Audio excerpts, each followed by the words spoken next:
Hai semuanya, nama saya Theo William dan sekarang saya akan menjadi tutor kalian untuk minggu ketiga praktikum SIM.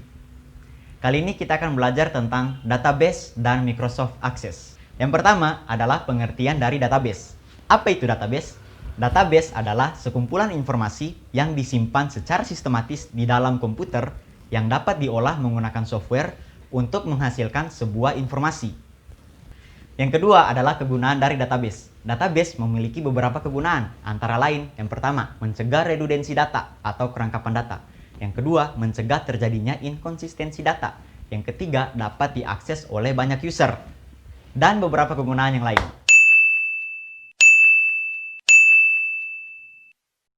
Yang ketiga adalah komponen dari database.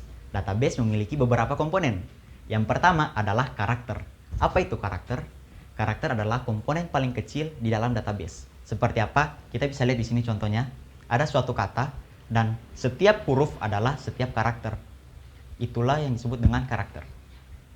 Yang kedua adalah value. Apa itu value? Value adalah kumpulan dari beberapa karakter. Contohnya seperti ini. Value. Selanjutnya adalah record. Record adalah kumpulan value yang membentuk suatu baris data. Contohnya seperti ini. Ini adalah record. Yang selanjutnya adalah field. Field dapat merepresentasikan suatu atribut dari suatu record. Contohnya adalah seperti ini. Jadi, untuk kesimpulannya, record adalah suatu baris dan field adalah kolom-kolomnya. Untuk mudahnya seperti itu. Yang keempat adalah DBMS. Apa itu DBMS? DBMS merupakan singkatan dari Database Management System. Itu adalah software untuk mengelola suatu database. Jadi database adalah kumpulan datanya, DBMS adalah aplikasi untuk mengelola database. Contoh aplikasinya ada Microsoft Access, ada MySQL, ada SQL Server, ada Oracle, ada DBase, dan lain-lain. Tapi di praktikum kali ini, kita akan menggunakan Microsoft Access. Untuk lebih jelasnya, langsung kita lanjut ke softwarenya aja. Oke, sekarang kita akan menggunakan DBMS atau software untuk mengolah database-nya, yaitu Microsoft Access. Awalnya kita buka dulu Microsoft Access masing-masing. Microsoft Access ada beberapa versi. Ada yang versi 2003, 2007, 2010, dan lain-lain. Yang saya gunakan ini adalah Microsoft Access versi 2013. Tapi tampilannya kurang lebih sama. Awalnya kita pilih dulu blank database. Setelah kita pilih blank database, kita pilih yang ada gambar folder ini untuk taruh di mana kita akan menyimpannya. Di sini saya akan coba disimpan di D folder praktikum dengan nama kuliah. Lalu jangan lupa ini yang penting, save as type-nya pakai Microsoft Access Database 2002-2003 format. Supaya nanti di minggu keempat ketika kita akan menyambungkannya dengan Visual Basic itu bisa. Lalu kita klik OK, nanti di sini akan otomatis formatnya berubah menjadi .mdb. Lalu kita pilih create. Setelah itu, ini adalah tampilan Microsoft Access-nya kurang lebih. Di sini adalah tempat kita akan membuat field-nya atau kolom di dalam tabel kita nanti. Di sini kita pilih klik kanan, lalu kita pilih design view. Bisa di sini, bisa juga di view yang ini di pojok kiri sini. Di sini ada juga design view. Diklik aja itu. Lalu di sini kita akan menamai tabelnya yaitu mahasiswa. Di sini kita akan membuat suatu tabel mahasiswa. Lalu klik OK. Oke, kurang lebih seperti ini tampilannya. Dan ini adalah nama fieldnya yang akan kita buat, nama-nama kolomnya. Lalu di sini adalah tipe data. Tipe data itu ada beberapa jenis. Saya akan jelaskan yang akan kita pakai. Ada short text. Ini adalah tipe data untuk teks. Di versi Microsoft Access versi yang lain namanya bisa teks doang, hanya teks aja, bukan short text. Tapi intinya sama aja, itu untuk menyimpan uh, alfanumerik atau teks A, B, C sampai Z itu dengan juga angka juga bisa. Tapi disimpan dengan tipe datanya teks. Lalu ada long text, di sini hanya perbedaan panjang ukuran datanya saja. Lalu ada number ini adalah saat kita menggunakan data yang menggunakan angka, itu kita pakai number. Yang biasanya datanya untuk dihitung, misalnya nilai. Lalu ada date time untuk tanggal dan waktu, ada currency untuk mata uang, dan lain-lain. Di sini field name-nya ada yang disebut dengan primary key. Yang ada gambar kunci di samping sini, di kiri ini. Ya, ini namanya primary key. Primary key itu adalah nilai yang mewakili suatu value. Nilai yang mewakili suatu baris data dan dia itu harus unik. Nah, misalnya di contoh kita di sini adalah mahasiswa. Mahasiswa itu apa yang unik dari mahasiswa? Tentu saja NPM. Jadi kita di sini set dia nama fieldnya itu NPM. Tipe datanya, nah itu jangan number. Kenapa? Karena number biasanya adalah tipe data yang angka yang untuk kita hitung. Misalnya nilai, itu kan kita hitung. Kalau NPM kan nggak ada kita ngitungnya. Maksudnya kita menjumlahkan NPM atau apa kan nggak ada. Jadi di sini kita pakai short text. Itu alasan pertama kenapa kita pakai text dan bukan number. Alasan kedua adalah karena NPM di Gunadarma juga ada yang NPM-nya pakai huruf. Mungkin kalian belum ada yang pernah ketemu dengan mahasiswa dengan NPM huruf, tapi kalau kalian punya teman yang mahasiswa non kelas, itu biasanya NPM-nya ada hurufnya. Lalu setelah NPM, di sini kita set, di sini ada field size di bawah sini. Itu adalah panjang datanya mau berapa banyak. Karena NPM biasanya 8, jadi di sini kita taruh aja 8. Selanjutnya nama kolomnya nama. Ada NPM, ada nama. Sama teks juga. Field size-nya 20 aja.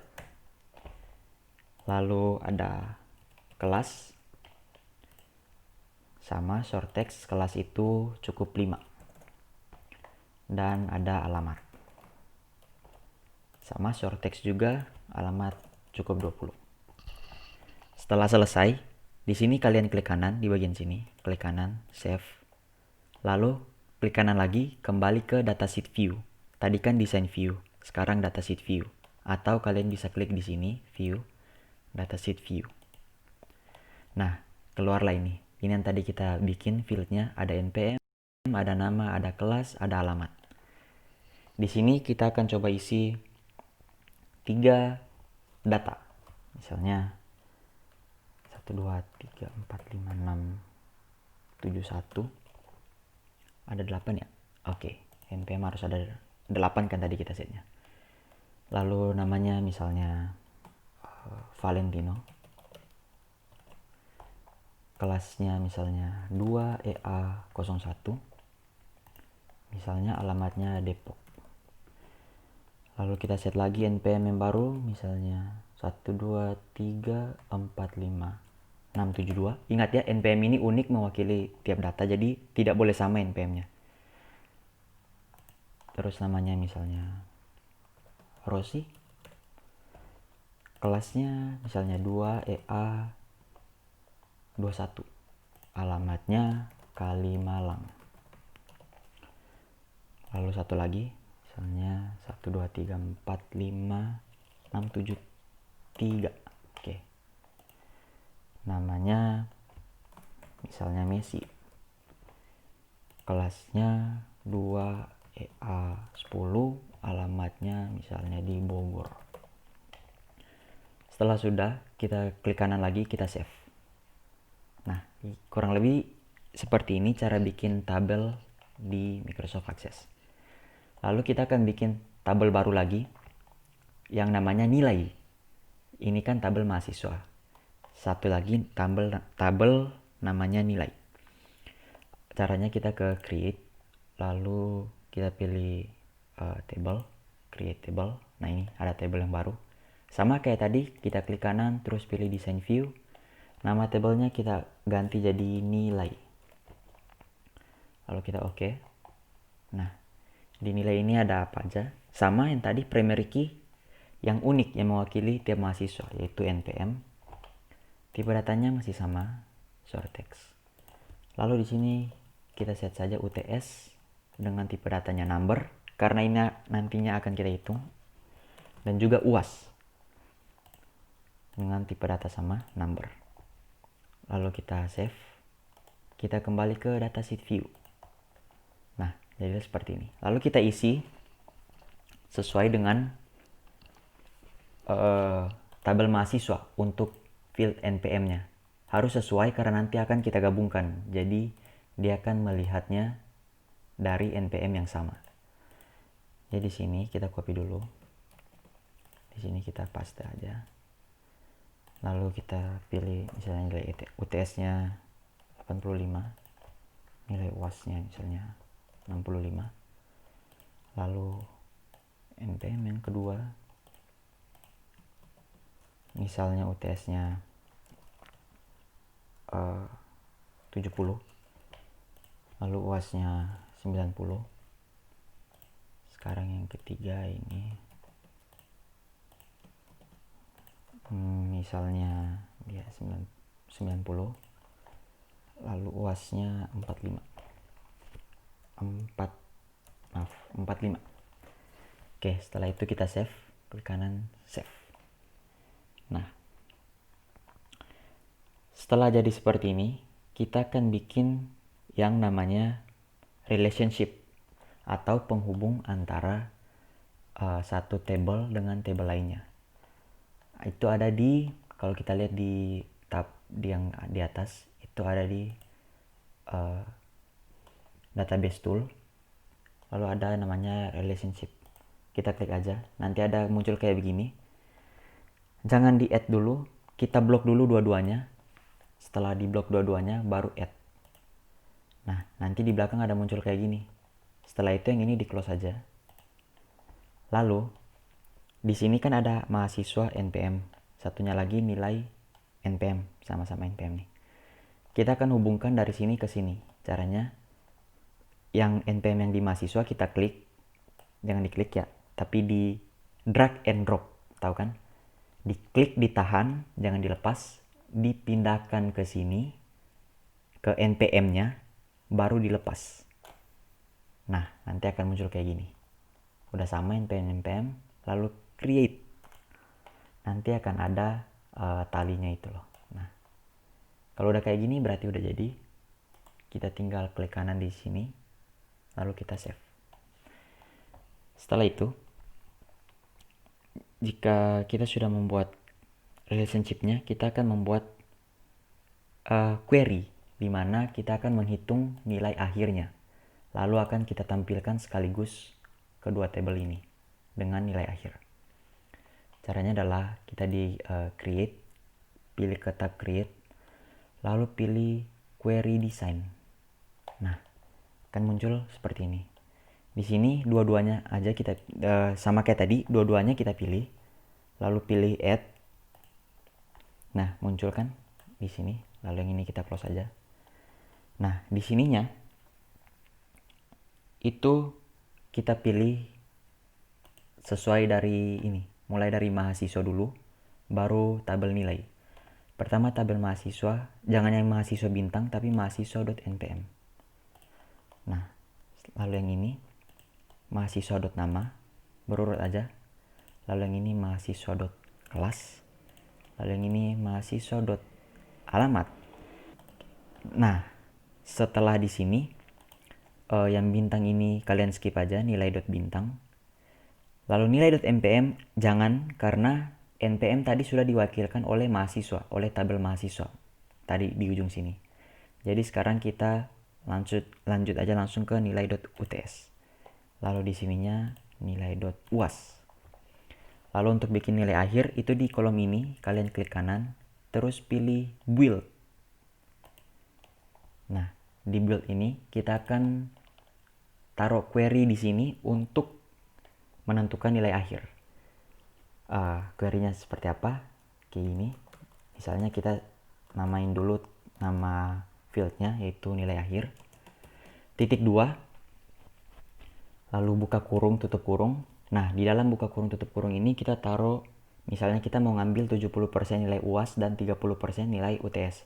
Berarti dalam tutup kurung buka kurung yang ini, kita taruh 70/100, itu 70%, dikali dari nilai UTS. Nah, UTS itu field UTS. Kalau dia field, kita harus pakai kurung siku, kurung yang kotak. Tahu kan? Kurung yang kotak kayak gini. Di dalamnya kita taruh nama fieldnya, yaitu UTS. Nah, seperti ini. Ini 70%, artinya 70% dari UTS. Lalu kita tambah dengan 30% dari UAS. Sama, buka kurung tutup kurung. Di sininya kita taruh 30/100 dikali dengan nilai UAS. UAS. Yang UASnya sama kayak tadi di UTS di dalam kurung siku. Jika udah, kita klik aja sini di sini oke. Nah, dia akan muncul kayak gini. Lalu di sini kita klik kanan terus save. Query name-nya query 1 aja nggak apa-apa. Atau kita bisa namain akhir. Atau apalah bebas. Oke. Nah, nanti di sini kan ada jadi nih. Di sebelah kiri sini ada akhir. Kalau kita double klik. Nah, ini dia. Yang tadinya satu-satu kan kalau mahasiswa NPM, nama, kelas, alamat, terus di nilainya ada NPM, UTS, UAS. Di akhirnya itu ada NPM, nama, kelas, alamat, UTS, UAS, dan nilai akhir. Semua digabung jadi satu. Nah, setelah itu selanjutnya kita akan membuat yang namanya form. Form itu untuk apa? Form itu untuk menginput nilai. Jadi untuk kita isi nilainya ke sini, tapi nggak perlu pakai di bentukannya table kayak gini, tapi bentukannya form. Yaitu kita ke create, ke tab create, lalu pilih form wizard. Nah, ini dia. Nah, di sini kita masukin semuanya yang ada di sebelah kiri ini ke sebelah kanan. Caranya pilih yang ada tanda lebih dari ini, yang ada 2. Ini nanti semuanya pindah ke kanan. Caranya gini, diklik aja. Nah, setelah pindah ke kanan, kita next. Lalu kita pilih yang kolumnar, next lagi. Ini udah, lalu kita finish. Next aja sampai finish. Nanti akan muncul seperti ini. Nah, kalau kita lihat di sini kan ada si Valentino nih. Kalau mau next, ini kan ada 3, di bawah nih ada 1 of 3. Kalau next, nah ini next. Si Rossi lalu Messi. Misalnya si Valentino ini kita mau ubah namanya jadi Ronaldo. Nah, kalau kita save, nanti di sininya sudah bukan Valentino lagi, jadinya sekarang Ronaldo. Gitu, itulah gunanya form. Form sudah jadi, sekarang kita akan membuat yang namanya report. Report itu apa? Seperti namanya, yaitu report atau laporan. Jadi ini gunanya untuk memberikan laporan apa yang terjadi. Semua ini ke dalam bentuk form. Caranya sama, kita ke tab create, lalu kita ke report wizard. Ini dia.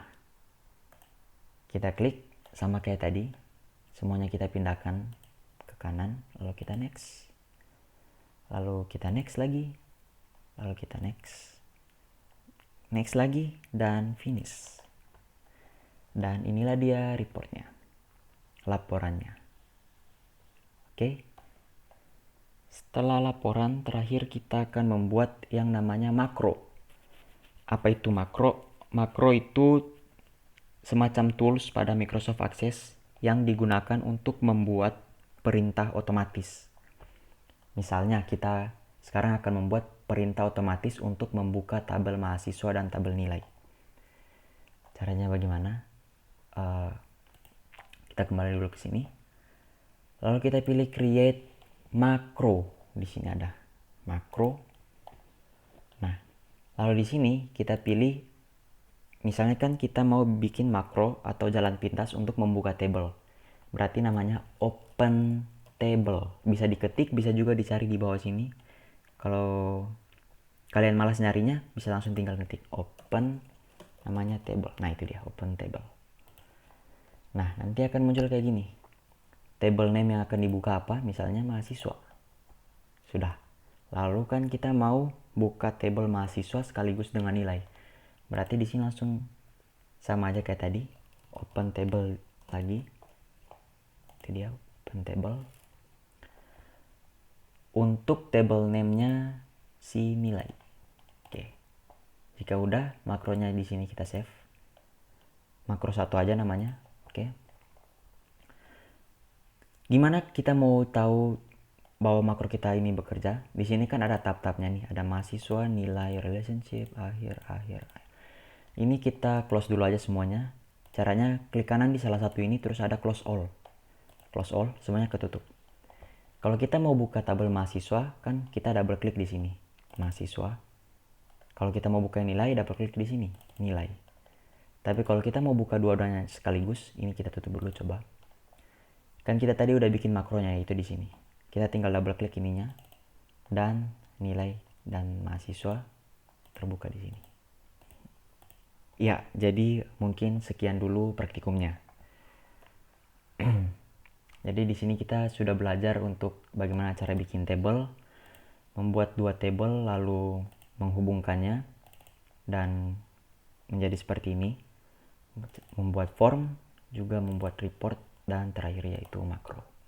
Itu tadi kita prakteknya. Sekian tutorial dari saya, semoga bermanfaat. Sampai jumpa.